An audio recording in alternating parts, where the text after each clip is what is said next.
Earthquake swarms may sound like the plot to an apocalyptic movie, but they are a reality here in Israel, where groundwater extraction has increased the frequency and strength of such seismic activity. We have a line of evidence that connect the groundwater to these activities, mainly is from the seismology data, seismic data. Usually the relationship between the size of the earthquakes and the magnitude of the earthquake is in a normal place.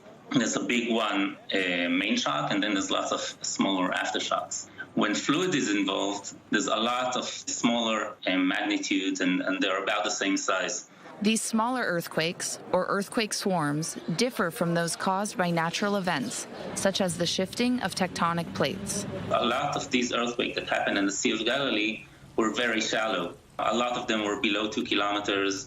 Most of them were shallower than 5 kilometers. And these are the depths where groundwater is being affected by pumping. Usually earthquakes are deeper than 5 kilometers, and they reach down to 20 kilometers. There has been human-caused seismic activity elsewhere in the world, but Israel's differs in a key way. What's happening now, mostly in the Midwest of the United States, the oil companies are trying to get rid of a lot of fluids, and they are injecting it into old oil wells. And that is what's triggering earthquakes. There are some places, like the Sea of Galilee, like some places in California, in Spain, and in Nepal, where we are close to active faults, and there's a lot of pumping going on, and that can also trigger earthquakes. These earthquakes have been growing in strength, with the strongest in 2018 registering at 4.5 on the Richter scale. While this isn't the strongest recorded earthquake in Israel's history, it's the strongest that has been caused by groundwater extraction. 4.5 is the largest that happened because of this pumping. And yeah, it increased. 2013 was lower than that, was 3.2. And last year was 4.5. There is a chance that there will be a bigger earthquake. We don't know that for sure yet.